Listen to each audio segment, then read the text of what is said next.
ఓం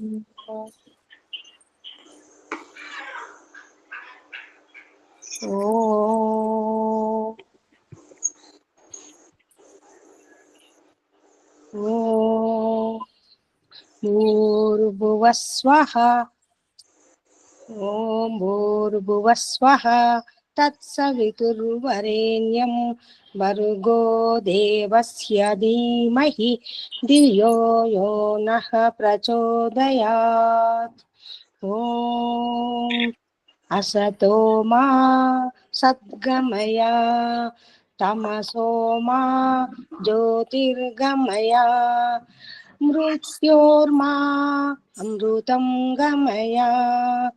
ఓం సహనావతు సహనౌ భునక్తు సహ వీర్యం కరవావహై తేజస్వినావధీతమస్తు మా విద్విషావహై. ఓం శాంతి శాంతి శాంతి. నమస్తే అమ్మ, అందరికీ నమస్తే. అందరికీ నమస్తే. మనం యోగ దర్శనంలోని ఈరోజు 40వ సూత్రం పైన వ్యాఖ్యానం చేసుకుంటున్నాం. సూత్రం ఏంటంటే పరమాణు పరమ మహత్వాంతో అస్య వశీకారః. సూత్రం పరమాణు పరమ మహత్వాంతో అస్య వశీకారః. మనం ఎప్పుడైతే సందేహాలకు, మనస్సు మీద దుఃఖ ప్రభావము పడకుండా చాలా ధర్మాచరణ చేస్తూ పుణ్యవంతమైన కర్మలు చేస్తూ నిరంతరము వేద స్వాధ్యాయాన్ని కొనసాగిస్తూ చిత్తమును ప్రశాంతపరుచుకుంటూ వెళ్తూ ఉంటే ఇక మనము ఎంతటి స్థితికి వెళ్తాము అంటే సూక్ష్మాతి సూక్ష్మ పరమాణువులు కూడా మనకు సాక్షాత్కారం అవుతాయి. అంతటి స్థితిని మనము అనుభూతిలోకి తెచ్చుకుంటాం. అందుకనే పతంజలి మహర్షి ధ్యానము గురించి చాలా దీర్ఘకాల సూత్రాలు చెప్పాడు. అంటే ముందు ఏమన్నాడు, ధ్యానమును మనం ఒక ఆకారవంతమైన వస్తువు యందు కొనసాగించకండి. ఎంత కష్టమైనా సరే నిరాశ పడకుండా ఆ మార్గములో విజయం సాధించిన వారు ఎటువంటి ఆటంకాలు ఎదుర్కొన్నారు, వాళ్ళు దాన్ని ఎలా అధిగమించారు, అటువంటి మహాపురుషుల యొక్క సన్నిధిలో ఉంటూ లేదా ఇతిహాసములో ఈ యోగ మార్గములో విజయం సాధించిన వాళ్ళ యొక్క చరిత్రని చదువుతూ స్వప్నములో ఏదైతే సత్వగుణ ప్రధానముగా ఉన్న స్వప్నం వచ్చిందో అటువంటి స్వప్నాలైనా సరే ఆధారం చేసుకొని అంతర్గత శక్తినే జాగృత పరచుకోండి. ప్రారంభములో మనకు ఎన్ని ఆటంకాలు వచ్చినా ఉపాయాలు చెప్పాడు.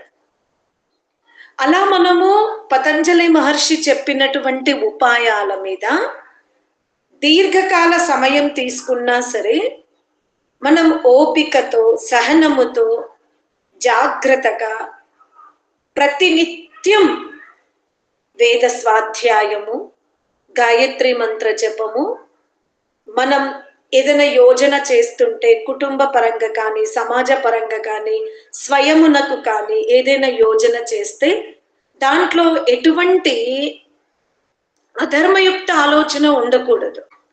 కొంత ధనము నష్టం అవుతుంది, కొన్నిసార్లు కీర్తి నష్టం అవుతుంది, కొన్నిసార్లు మనం అవమానానికి గురవ్వాల్సి వస్తుంది, ఎన్నో ఆటంకాలు ఉంటాయి.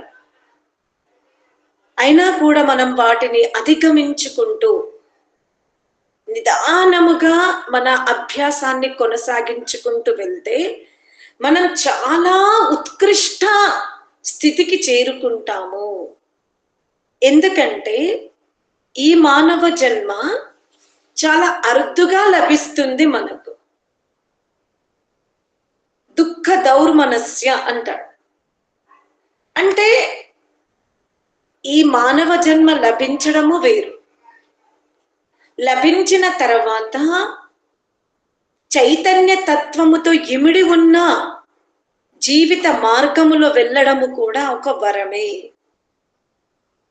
మనము పట్టణ జీవనాన్ని గనక చూస్తే, మీరు గ్రామీణ జీవన విధానము చూస్తే ఇతరుల గురించి ఎక్కువ మాట్లాడుకోవడం ఉంటది. అదే పట్టణ జీవన విధానము చూస్తే మెటీరియల్ లైఫ్ ఉంటది. కానీ మనం ఇటు గ్రామీణ జీవితానికి ఇటు పట్టణ జీవితానికి వశీభూతులము కాకుండా ఒక ఋషుల మార్గములో, ఒక సనాతన మార్గములో, సత్య మార్గములో, వేద మార్గములో, ఋషులు చెప్పిన మార్గములో వెళ్తున్నాము అనంటే మన ఆత్మ లేదా మన పూర్వజన్మ సంస్కారాలు చాలా గొప్పవి. అందుకనే మనం ఈ ఆధ్యాత్మిక మార్గములో నిలబడగలుగుతున్నాం, స్థిరముగా ఉండగలుగుతున్నాం. కేవలం కొంత ప్రయత్నం చెయ్యాలి. ఎందుకంటే ప్రయత్నం చెయ్యకుండా ఏది రాదు. మేము గురుకులానికి వెళ్ళినప్పుడు అక్కడంతా చపాతీలు తింటారు. అక్కడ చిన్న చిన్న పులుకలు చేస్తారు, రోటీ అంటారు దాన్ని. మీరు చపాతీ అంటారు, దాన్ని పరాఠా అంటారు అటువైపు. మన పులుకల్ని రోటీ అంటారు, పరాఠా అంటే చపాతీ. ప్రారంభంలో గోధుమ పిండిని తడపాలన్నా లేదా వాటిని చిన్న చిన్నగా ఉల్లలు చేయాలంటే చేతికి ఈ భాగం అంతా రెండు వైపులా పిండి అతుక్కుపోయేది. ఇక కొలబట్టుకొని చపాతీలు చేద్దామంటే ఒకటి ఇండియా, ఒకటి ఆఫ్ఘనిస్తాన్, ఒకటి చెరువు, అలా చేసేవాళ్ళం. తర్వాత ఏ స్థితికి వచ్చామంటే ఒక సంవత్సరంలో మేం చేరుకుంటాం, మళ్ళీ జూన్ వస్తే ఇంకా కొత్త పిల్లలు వస్తారు కదా, వాళ్ళకి నేర్పించే స్థాయికి వచ్చేస్తాం మనం. అంటే ప్రారంభంలో ఏ పనైనా కష్టమే, కానీ దాన్ని మనం శ్రద్ధతో, సంకల్ప శక్తితో, లక్ష్యం పెట్టుకొని మనం ఆ మార్గంలో గనుక నిలబడగలిగితే, ధైర్యంగా ఉండగలిగితే తప్పకుండా మనం విజయం సాధిస్తాం. అంటే భౌతిక మార్గంలోనే చిన్న చిన్న విషయాల యందు ఒక పట్టు రావాలి అంటే మనం ఎంతో శ్రమించాం. మీరు ఈరోజు చీపిరి పట్టుకుని ఎన్ని గజాలైనా ఊడుస్తారు. మీరు అమ్మలందరూ కూడా చీపిరి పట్టుకుని ఎన్ని గదులైనా ఊడుస్తారు. కానీ ఒకసారి మీరు గుర్తు తెచ్చుకోండి, మీరు బాల్య దశలో మొదటిసారి ఆ చీపిరి పట్టినప్పుడు మీరు ఉల్టా అంటే ఎలా పట్టారు, ఎంత కష్టమైంది, వ్రేళ్లలో అది పట్టుకోగలిగారా, భుజం దాన్ని స్వీకరించగలిగిందా, ఇవన్నీ పరిశీలిస్తే అవును కదా, ఒక చిన్న చీపిరి పట్టుకోవాలన్నా ఏది చెయ్యాలన్నా మనం చాలా శ్రమించాం. మరి భౌతిక పదార్థాల యొక్క విద్యలోనే ప్రావీణ్యత రావాలి అంటే మనం శ్రమించాము, కష్టపడ్డాము, ముందుకు సాగాం. మరి ఇదైతే ఆధ్యాత్మిక మార్గం. ఇందులో జన్మ జన్మాంతరాల యొక్క వాసనలు ఉంటాయి. అందులో మంచి వాసనలు ఉండొచ్చు, చెడు వాసనలు ఉండొచ్చు. చాలా మంది అడుగుతారు, అమ్మ భగవంతుడు ఈ వాసనలని ఒక జన్మకి కడిగేస్తే ఎంత బాగుంటది అని. మనము ఆలోచిస్తే ఒకవేళ పరమాత్ముడు కడగడమే అని పని పెట్టుకుంటే, ఏ జన్మకి ఆ జన్మకి కడగడం అని పని పెట్టుకుంటే మరి మన పురుషార్థం చాలా తక్కువ ఉంది. వాసనలని భగవంతుడు అక్కడ కడిగేశాడు. మరి ఈ జన్మలో మనకు ఆ సంస్కారాలు ఎలా ఉద్భవిస్తవి, ఎలా ఆవిర్భవిస్తవి? అందుకనే మనం చాలా జాగ్రత్తగా పరమాత్ముని యొక్క కార్యమును, అది సృష్టి కార్యం అనుకున్నా సరే, జన్మల కార్యాలైనా సరే, మన వ్యక్తిగత జీవన విధానమైనా సరే, మనము ఎప్పుడైతే ధ్యానమును అవలంబించుకుంటామో నిదానముగా, ప్రారంభములో కూర్చోవాలంటే కాళ్ళు సహకరించవు, నెమ్మదిగా అభ్యాసం చేసిన తర్వాత నడుము సహకరించదు, నడుము కూడా అభ్యాసం అయిపోయిన తర్వాత భుజాలు సహకరించవు. ఇలా స్థూల శరీరాన్ని నెమ్మదిగా మనం వశపరుచుకున్న తర్వాత ఇక అంతర్గత సాధన చేస్తే ఆలోచనలు సహకరించవు. దాన్ని కూడా మనం అధిగమించాము. తర్వాత నెమ్మదిగా మనం పురోగతి సాధిస్తూ ఉంటే ఏ స్థితికి వెళ్తామంటే, మీ శరీరము ఈరోజు మీకు ఎలా జతగా అంటే అంటుకున్నట్టుగా కనబడుతుంది. మీరు ఈ మార్గంలో గనక ఇలాగే ముందుకు వెళ్తే, మనం ఈ మార్గంలో ఇలానే విజయం సాధించగలిగితే, మీ శరీరము కూడా మీకు అనువనువుగా గోచరమవుతుంది.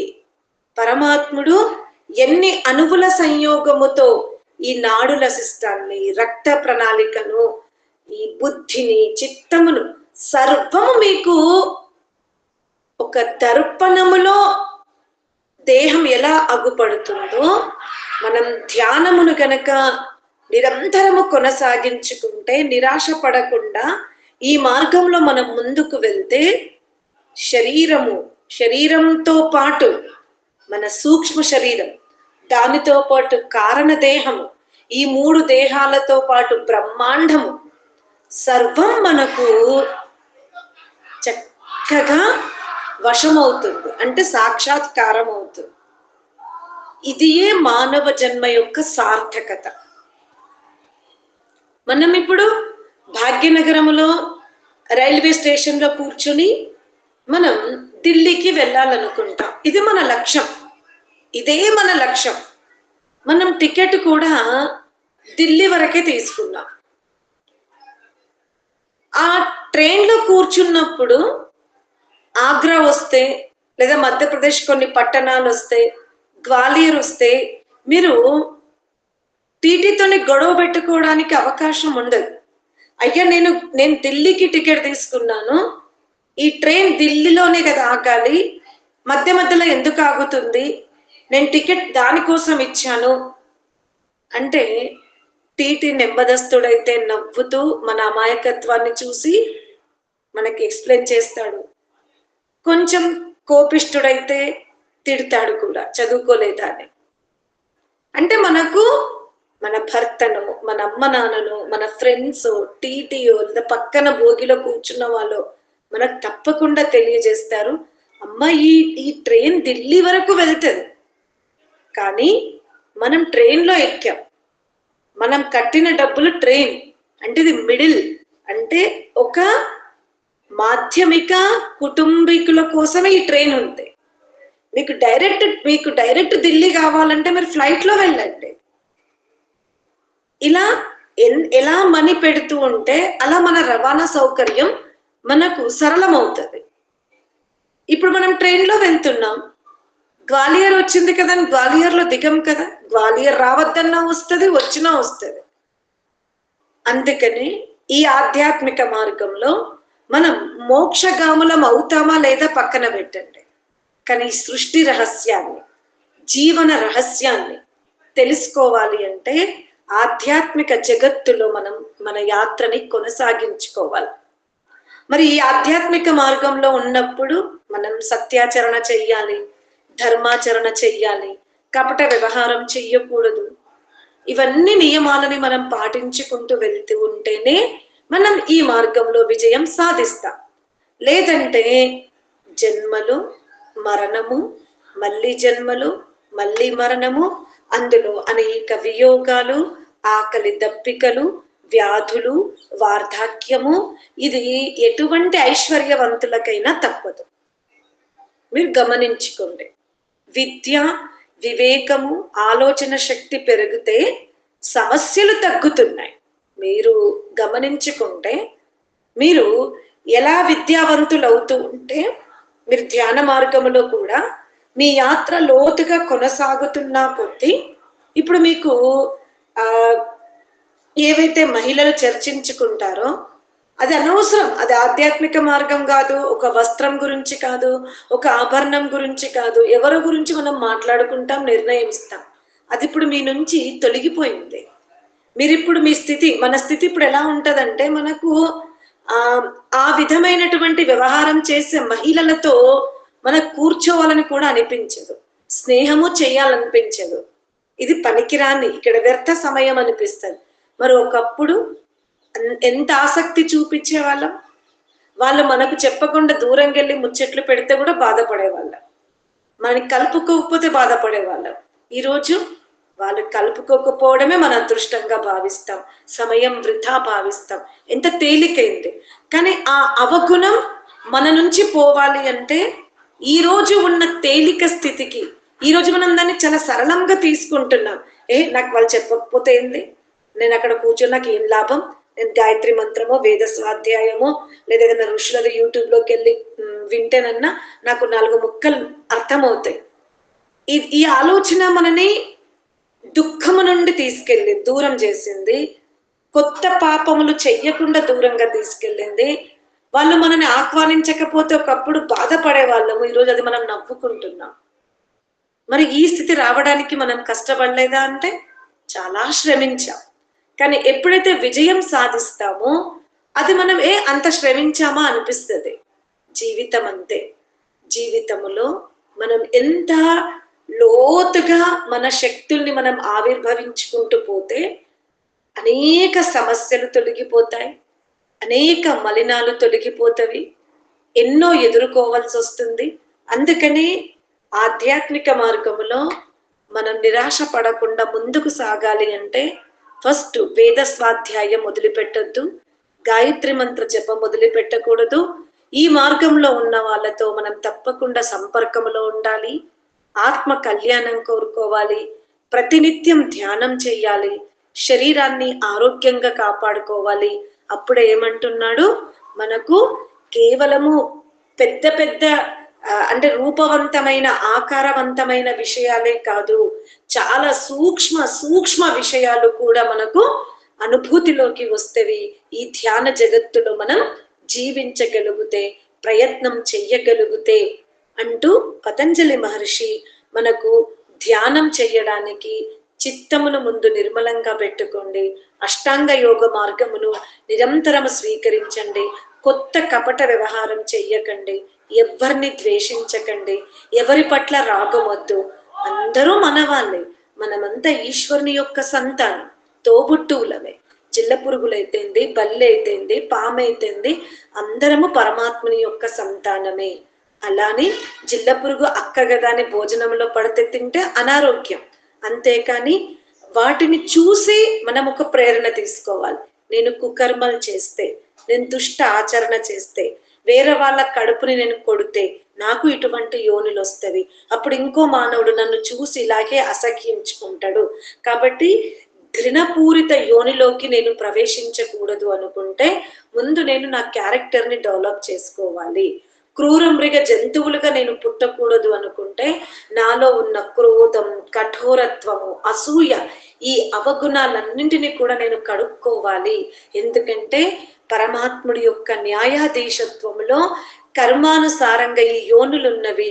కాబట్టి నేను ఈ యోనులను ద్వేషించడమో అసహ్యించుకోవడమో కాదు, అందులో ప్రవేశించకుండా నా ప్రవృత్తిని నేను మార్చుకోవాలి అని ఈ విధంగా మనం ఈ ధ్యాన జగత్తున చిత్తమును నిర్మలముగా చేసుకోవడానికి ఎంత వీలవుతే అంత యోగ, ప్రాణాయామము, వాకింగు, ప్రకృతిని సేవించడము, సకారాత్మకంగా ఆలోచించే వారితో స్నేహం పెంచుకోవడము, ఆధ్యాత్మిక మార్గంలో ఉన్న వారితో తరచు సంప్రదించడం, ప్రతినిత్యం ఆధ్యాత్మిక చర్చ చేసుకోవడం, ఇలా మన జీవితాన్ని మనం ఉన్నత శిఖరం వైపు తీసుకెళ్తే అద్భుతమైన విజయం సాధిస్తామని మనకు పతంజలి మహర్షి ఈ సూత్రం ద్వారా తెలియజేశాడు. సర్వం వశీకారః, ఇంకా మనకు మన వశంలోని లేనిది ఏది ఉండదు. మాట వశంలోకి వస్తుంది, మనస్సు వశంలోకి వస్తుంది, ఇంద్రియాలు వశంలోకి వస్తవి, ఈ ప్రకృతి మన వశంలో ఉంటుంది, శరీరమే మన వశంలోకి వస్తుంది. ఎప్పుడైతే పిండం మన వశీభూతం అవుతుందో బ్రహ్మాండము కూడా మనకు వశీభూతం అవుతుంది. అందుకని తొందరపడద్దు, నిరాశపడద్దు.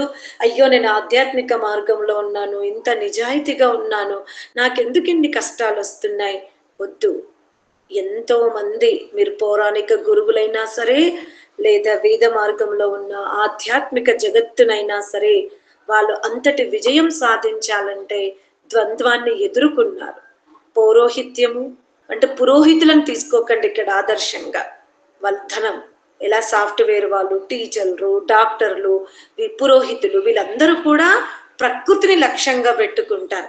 కాబట్టి ఐశ్వర్యములో, ధనములో వాళ్ళు మనకంటే ఎక్కువ సుఖపడుతున్నట్టు కనబడతారు. కానీ ఆధ్యాత్మిక జగత్తును తీసుకుంటే, మీరు సాధు సంతువులను తీసుకుంటే, వాళ్ళని గనక మీరు ఇంత ప్రసన్నంగా ఉండగలుగుతున్నారు, మీ జీవితంలో కష్టాలు రాలేవంటే చిరునవ్వుతో ఒకటే చెప్తారు, కుత్రాపి కోపి సుఖిన. ఈ జగత్తున కష్టాలు లేని ఆత్మ ఉండదు, కానీ అధిగమించే శక్తి మనకు భక్తి మార్గంలో లభిస్తుంది, యోగ మార్గంలో లభిస్తుందని చెప్తారు.